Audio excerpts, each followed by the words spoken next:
Assalamualaikum warahmatullahi wabarakatuh. Rahayu Sagung Dumadi.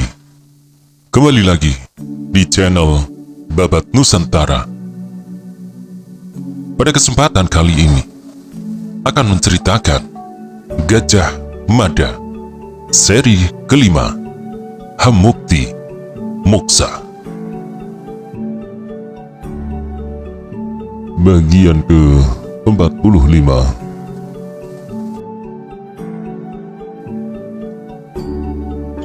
Dyahwiyat terkejut mendapati Dyah Menur benar-benar menghilang dari emban Prabarasmi. Dyahwiyat akhirnya tahu emban Sekar Tanjung yang belum lama mengabdi kepadanya dan menghadiahnya sebuah cermin itu ternyata bernama asli Dyah Menur. Ia adalah istri tua suaminya yang menempatkan dirinya dengan telak hanya sebagai istri muda.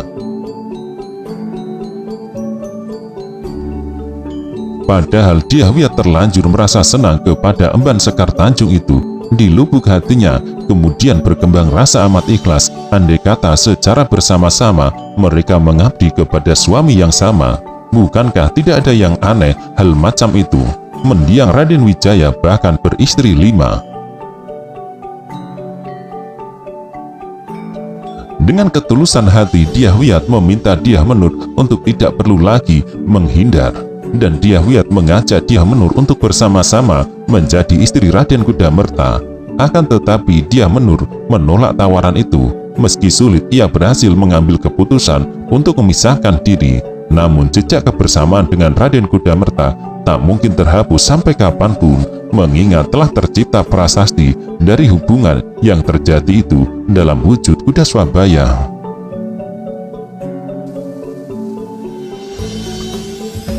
"Tubuhmu kurus," ucap Dyahwiyat. Dyah Menur tersenyum tulus sambil berusaha menguasai diri agar jangan bersirobok pandang dengan mantan suaminya. "Hamba Tuan Putri," jawabnya. "Sebaliknya Tuan Putri tetap saja cantik. Tuan Putri pasti mandi lulur setiap hari sehingga kecantikan Tuan Putri tetap terawat." Terkejut Dyahwiyat mendengar ucapan itu. Ingatannya segera terputar kembali ke masa lalu saat pertama kali menggunakan lulur jenis lain dari yang biasa ia gunakan. Mendapati khasiat lulur itu, Dyahwiyat pun minta diajari cara membuatnya dan akhirnya terus menggunakan lulur itu sampai tua. "Kau benar," ucap Dyahwiyat sambil menyentuh tangan Dyah Menur. "Sampai sekarang aku masih menggunakan lulur dari racikan yang kau ajarkan itu. Bahkan anak-anakku juga menggunakan lulur yang sama. Aku mengetahui betapa hebat khasiat lulur itu. Akan tetapi aku lupa berterima kasih kepadamu yang telah memberi catatan racikan itu." Dyah Menur tersipu menunduk. "Hamba sudah merasa cukup senang melihat Tuan Putri tetap menggunakannya," jawab Menur. Raden Kudamerta, Wijaya Rajasa, Hyang Parameswara, dan Pradabasu hanya diam. Mereka menempatkan diri menjadi pendengar pembicaraan itu. Betapa canggung dua lelaki itu, masing-masing tidak tahu apa yang harus dibicarakan.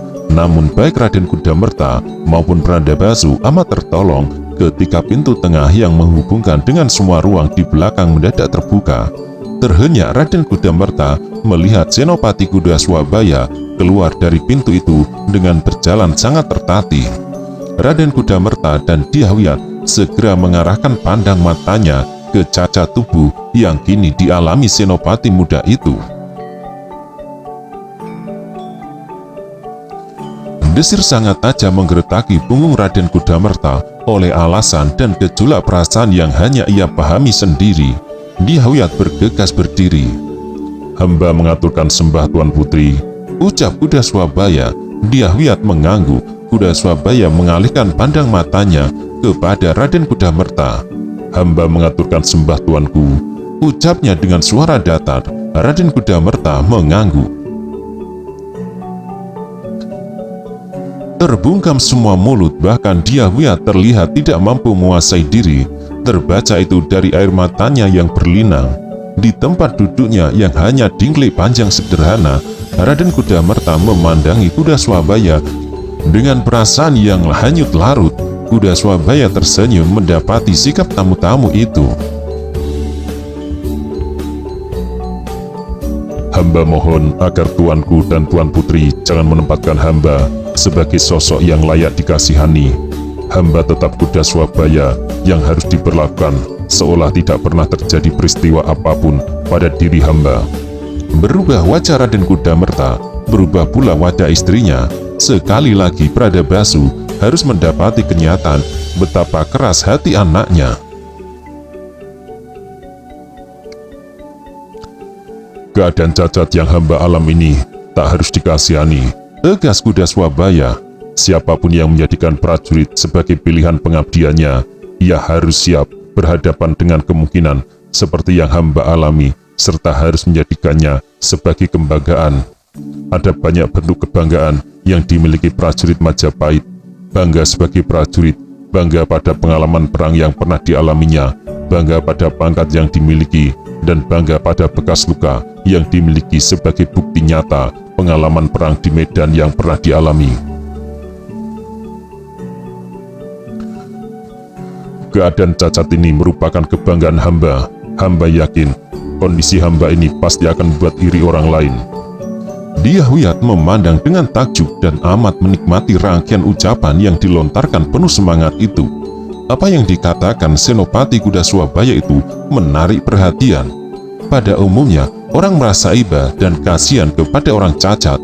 Sebaliknya, Kuda Swabaya justru minta agar jangan dikasihani. Lebih mengejutkan lagi karena Kuda Swabaya menganggap keadaan tubuhnya sebagai sebuah kebanggaan. Dyah segera memutar otak. Dyah yang pada dasarnya memiliki isi benak yang cerdas melihat sebuah celah untuk menggiring arah pembicaraan. Kau benar, ucap Dyah. Aku melihat beberapa prajurit yang memiliki bekas luka yang melintang di tubuh, bahkan di wajah yang menyebabkan penampilannya menjadi menakutkan. Yang aku tidak sempat berpikir, rupanya bekas luka yang berasal dari medan pertempuran itu menjelma menjadi sebuah kebanggaan. Benarkah apa yang kamu ucapkan itu keluar dari kedalaman nuranimu, Senopati? Senopati Kuda Swabaya tidak segera menjawab. Ia mengenal Dyah Raja Dewa Rajasa dengan baik. Ia tahu ucapan Ibu Suri biasanya masih ada kelanjutannya. Setelah menimbang, Kuda Swabaya mengingatkan diri sendiri untuk berhati-hati dalam menjawab.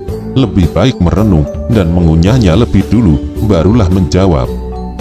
Berpikirlah sebelum kau menjawab, menjelajahlah kedalaman hatimu dan berusaha untuk jujur, lalu jawablah pertanyaanku.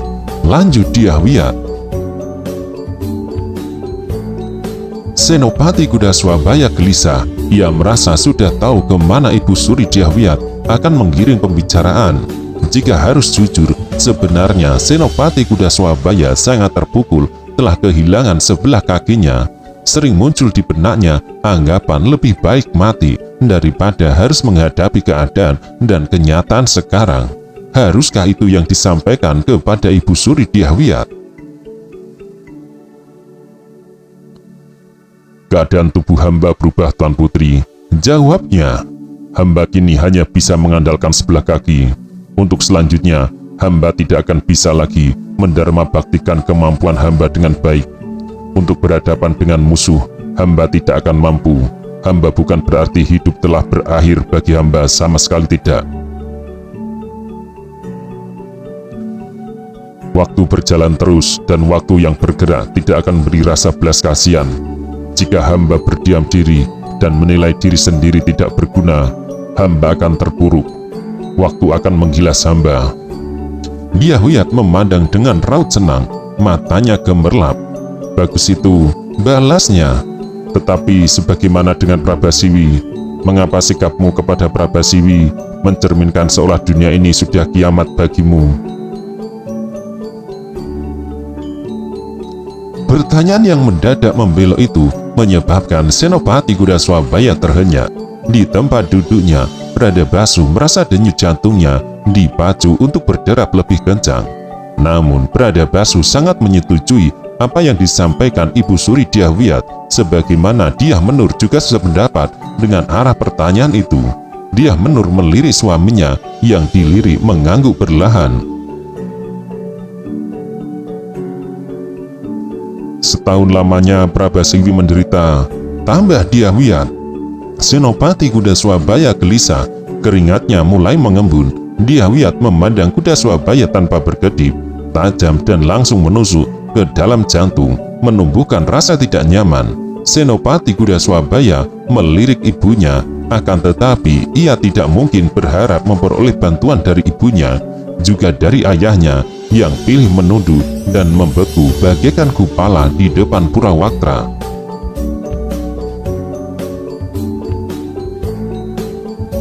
Cinta itu tidak indah semata, begitu kata mereka yang muda-muda. Cinta itu bisa merupakan penderitaan. Prabasiwi memiliki kesetiaan karena cintanya yang sedemikian besar. Prabasiwi tidak sekalipun menoleh kepada lelaki lain. Yang dilakukan setiap hari adalah menghitung waktu dengan mencoret-coret dinding di kamarnya, sama persis dengan yang dilakukan adikmu. Aku tahu semua itu karena Prabasiwi gadis yang polos dan menceritakan semuanya kepadaku. Kemarin dan hari ini aku terkejut oleh dua hal. Pertama, kau sudah pulang dari medan perang. Kedua, Dyah Prabasiwi pergi tanpa pamit setelah menemuimu. Keputusan macam apa yang telah kau ambil yang menyebabkan Prabasiwi merasa dunia telah kiamat?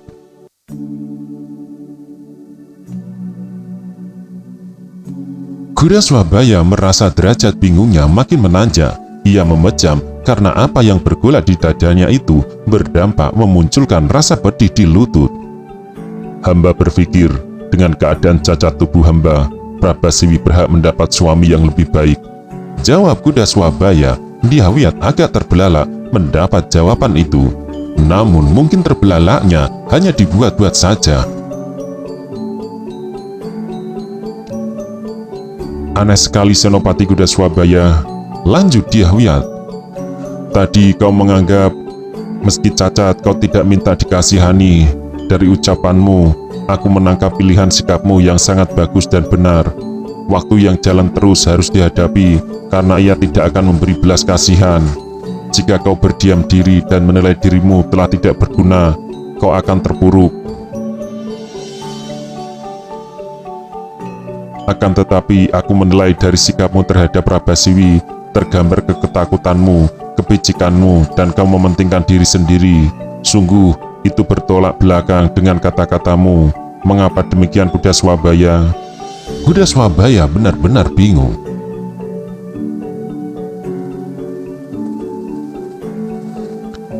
Di satu sisi tergambar betapa tegarnya kau menghadapi keadaan, lanjut Dyahwiyat. Namun, di sisi yang lain lagi terlihat betapa terpuruknya hidupmu. Kalau kau tidak terpuruk, pasti kau akan penuhi janjimu kepada Prabasiwi.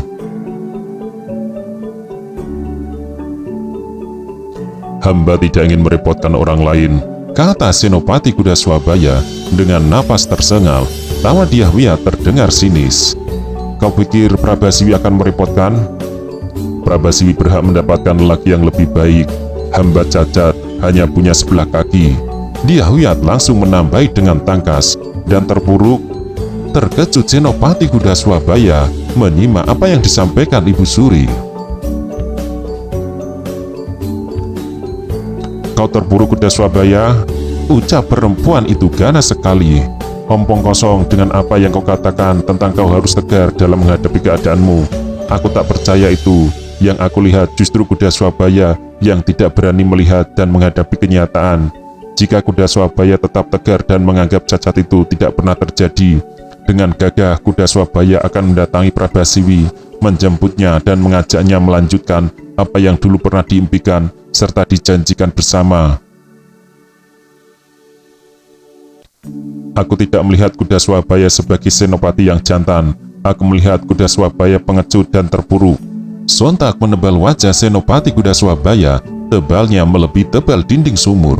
Kuda Swabaya akhirnya merasa apa yang disampaikan tamunya itu telah kebablasan. Meski orang itu adalah Dyahwiyat, apa yang disampaikan dirasakan sangat kebablasan. Hamba berhak menentukan apapun yang berkaitan dengan diri hamba. Hidup dan tarikan nafas hamba adalah milik hamba. Tak ada seorang pun yang berhak ikut campur, tak terkecuali Tuan Putri Maharajasa, Tuanku Wijaya Rajasa. Terkejut bukan kepalang Pradabasu mendengar apa yang diucapkan anaknya. Betapa kaget dia Menur melihat anaknya membalas ucapan Ibu Suri Dyahwiyat dengan jawaban yang amat pedas. Pradabasu melirik Dyahwiyat yang dilirik justru terlihat tersenyum. Pradabasu yakin itu pasti senyum sinis. Nyata sekali Dyahwiyat tersinggung oleh ucapan itu. Bagus, jawab Dyahwiyat Raja Dewi Maharajasa tangkas. Hening dengan mendadak menyergap ruangan itu. Rupanya pembicaraan yang agak mengeras itu terdengar dari halaman. Tumenggung Macan Liwung dan Kanuruhan Gajah Enggon menyusul masuk. Di depan pintu, beberapa orang prajurit mengintip. Mereka ingin melihat apa yang terjadi. Akan tetapi Tumenggung Macan Liwung tangkas meminta kepada para bawahannya itu untuk menjauh dan menutup pintu. Kanuruhan Gajah Enggon dan Tumenggung Macan Liwung yang belum paham duduk persoalan yang terjadi menyimak dengan perasaan bingung. Mereka melihat wajah-wajah yang aneh di ruangan itu. Wajah Pradabasu yang gelisah, wajah Nyai Dyah Menur yang cemas, dan wajah Kuda Swabaya yang beringas. Lebih terheran-heran lagi, dua pejabat penting itu mendengar apa yang disampaikan Ibu Suri Dyahwiyat. Kakang Pradabasu, ucap Dyahwiyat yang tampak merah padam. Keadaan anakmu rupanya telah berubah. Dengan sikap dan cara pandangnya sekarang, ia telah berubah menjadi perempuan. Berbeda dengan sikap Prabasiwi yang aku nilai justru lebih tegar dan jantan. Karena anakmu kini memilih hidup pinjungan. Bagaimanapun kalau pada kesempatan ini aku lamar anak perempuanmu, Senopati Kuda Swabaya itu, untuk kujodohkan dengan Prabasiwi. Seketika gemertak ruang pendopo rumah Pradabasu yang sederhana itu. Dyahwiyat memandang Senopati Kuda Swabaya dengan mata menyala. Sebaliknya Senopati Kuda Swabaya berusaha menguasai diri dan rasa tersinggung yang agaknya tak mungkin bisa ditahan. Meski ia berhadapan dengan Dyahwiyat, Tumenggung Macan Liwung amat kaget. Kanuruhan Gajah Enggon tak kalah kaget. Pradabasu terhenyak, tidak mampu berbuat apapun. Nyai Dyah Menur tak lagi duduk. Dengan amat goyah ia berusaha untuk berdiri. Wajah Raden Kudamerta tampak aneh. Raut mukanya merupakan gabungan antara bingung dan rasa bersalah. Raden Kudamerta sama sekali tidak mengira istrinya bisa lepas kendali macam itu. Senopati Kuda Swabaya punya jawabnya. Apa yang terjadi sungguh berada dalam hitungan kejap dan tak terbayangkan oleh siapapun. Tak ada keraguan secuil pun ketika Senopati Kuda Swabaya melakukannya.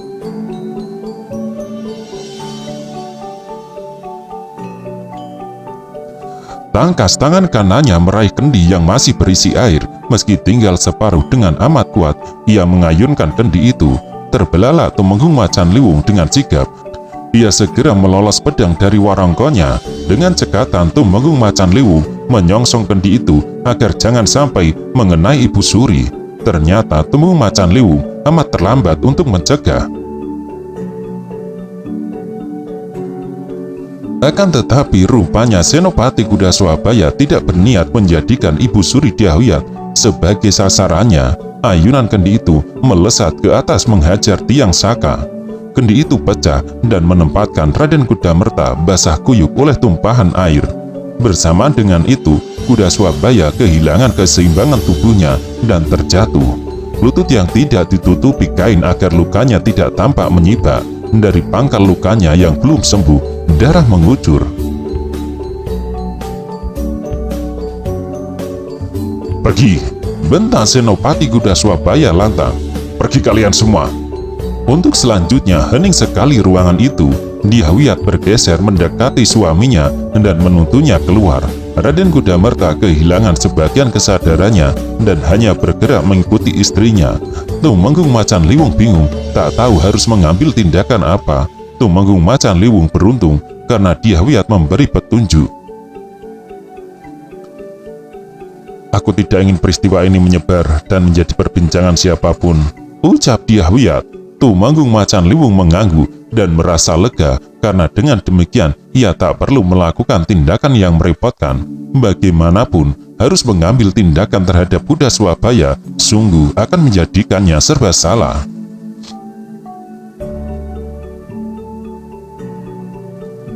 Tumenggung Macan Liwung bertindak cekatan membagi tugas pengawalan kepada para prajurit dan meminta semuanya untuk tutup mulut. Tumenggung Macan Liwung memberi ancaman yang tegas, bagi siapapun yang menyebarkan berita mengenai peristiwa tadi akan dicopot dari kedudukannya. Meski penasaran apa boleh buat, para prajurit itu harus menyimpannya rapat-rapat dalam hati.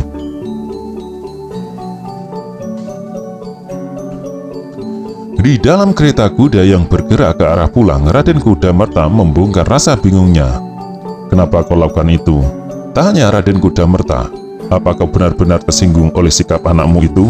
Dyahwiyat ternyata tidak perlu menimbang lama untuk menggelengkan kepala. "Tidak," jawabnya. Betapa heran suaminya. "Lalu kenapa?" kejar suaminya. "Meski kedudukan derajatmu sangat tinggi, kau tidak layak menghina anak itu sedemikian kasar. Sadarkah kau telah melukai perasaan anak itu sangat dalam? Bagaimanapun, kuda Swabaya itu anakku." Dyahwiyat melihat nafas suaminya yang tersengal. Dyahwiyat menyentuh lengan Raden Kudamerta. "Aku tidak berniat seperti itu, Kakang," kata Dyahwiyat. "Aku hanya melihat tak mungkin kuda Swabaya tergugah dan bangkit kecuali ia merasa tersinggung." Raden Kudamerta termangu sambil mengarahkan pandang matanya lurus ke depan, ke arah hijau hamparan padi yang baru berusia sebulan setengah. Namun pikirannya tidak terarah ke hamparan hijau itu. Warna merah darah dari luka di pangkal lutut itu sungguh mengganggu benaknya. "Kau yakin?" tanya Raden Kudamerta. "Aku yakin," jawab istrinya. "Yang dibutuhkan kuda Swabaya saat ini hanyalah sebuah kemarahan. Bagaimana jika dengan ketersinggungan itu ia justru merasa makin tak berguna?" tanya Raden Kudamerta. Dyahwiyat termangu, bertanda ia sendiri mendadak ragu. Guncangan yang terjadi masih belum terhapus bekasnya. Nafas kuda Swabaya amat tersengal, matanya jelalatan menahan amarah. Dyahmenur memeluk anak lelakinya sambil menggerayangi dadanya dalam upaya menenteramkan hati Senopati kuda Swabaya yang terguncang. Bradabasa kembali ke tempat duduknya dengan tubuh lunglai. Di belakang Kanuruhan Gajah Enggon yang membeku sambil sebelah tangannya memegang dagu, Dyah Pertiwi menatap tanpa berkedip keadaan kakaknya yang tidak karuan. Tumenggung Macan Liwung yang memutuskan tetap tinggal sambil menemani Kanuruhan Gajah Enggon berdiri bersandar tiang.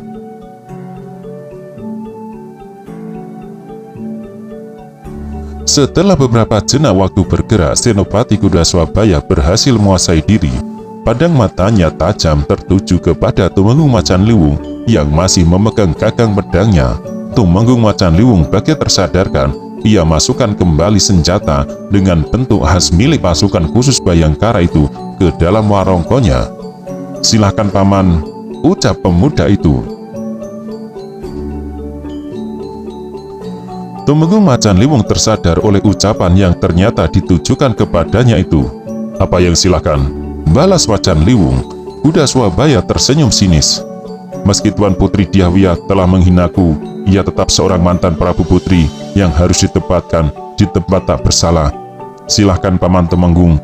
Jika Paman akan ngerangket diriku, aku amat siap dijebloskan ke penjara untuk mempertanggungjawabkan perbuatanku."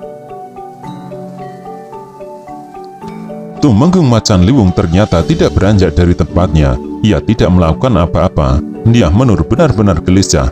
Ia tak tahu harus mengambil pilihan yang mana dari dua pilihan yang ada, menangis sejadi-jadinya atau berguling-guling di lantai.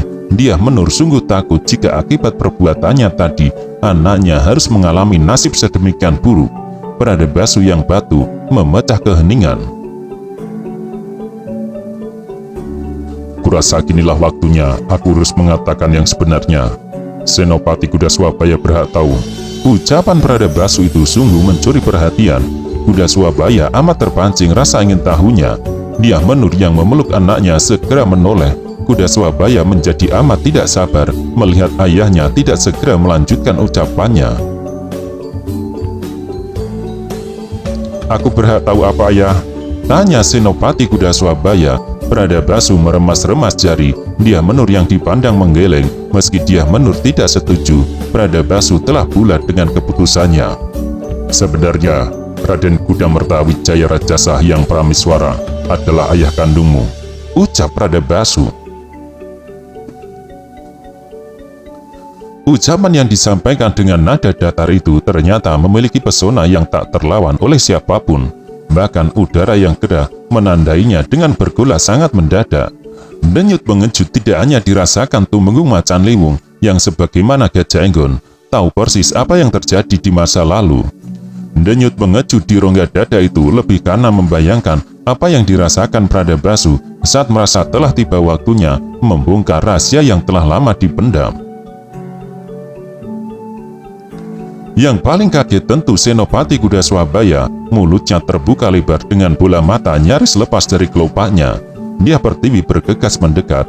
Gadis cantik itu sama sekali tidak menyangka bakal mendapati kenyataan yang tidak pernah terbayangkan sebelumnya. Kuda Swabaya menoleh kepada ibunya, namun Dyah Menur lebih dulu berlinang air mata. "Aku bukan ayah kandungmu. Raden Kudamerta justru ayah kandungmu," ulang Pradabasu. Senopati Kuda Swabaya merasa tenggorokannya tiba-tiba lengket, terganjal oleh isi buah kedondong yang tinggal seratnya. Untuk bernafas sulit setengah mati, apalagi untuk berbicara. Yang bisa ia lakukan hanyalah terbelalak.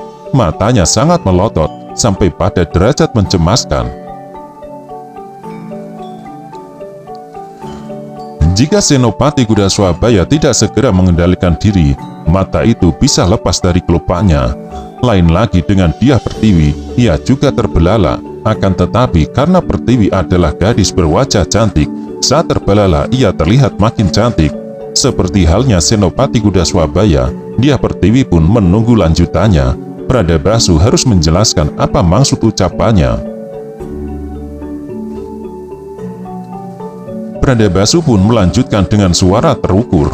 "Sebelum menjadi istriku, ibumu adalah istri Raden Kudamerta dan telah memiliki seorang anak, yaitu kamu. Keadaanlah yang menyebabkan ayah dan ibumu berpisah sampai bertahun-tahun lamanya." Pradabasu akan melanjutkan kisahnya, tetapi Senopati Kuda Swabaya tiba-tiba mengangkat tangannya, meminta Pradabasu berhenti. Senopati Kuda Swabaya lalu memandang ibunya. "Benarkah itu, Ibu?" tanya Kuda Swabaya tanpa suara. Nyai Dyah Menur hanya membaca dari gerak bibirnya. Dyah Menur mengangguk. Dyah Menur mengambil alih. Perempuan tua yang masih menyisakan guratan raut kecantikannya itu kemudian mengajak Kuda Swabaya, Dyah Pertiwi, Kanuran Gajah Enggon, dan Tumenggung Macan Liwung untuk menjelajah kembali ke masa lalu. Dengan berurai air mata, Dyah Menur mendongeng apa yang terjadi di masa silam dengan belak-belakan tanpa ada bagian yang disembunyikan. Pradabasu melengkapi kisah itu dengan menceritakan bagaimana sikap dan cara pandang Gajah Mada terhadap keberadaan Dyah Menur dan Kuda Swabaya. Untuk melindungi Kuda Swabaya dari jangkauan Gajah Mada, kisah itu disimpan rapat. Kepada Gajah Mada, Pradabasu bahkan mengarang cerita seolah Dyah Menur telah mati. Lunglai Senopati Kuda Swabaya, Dyah Pertiwi tertunduk.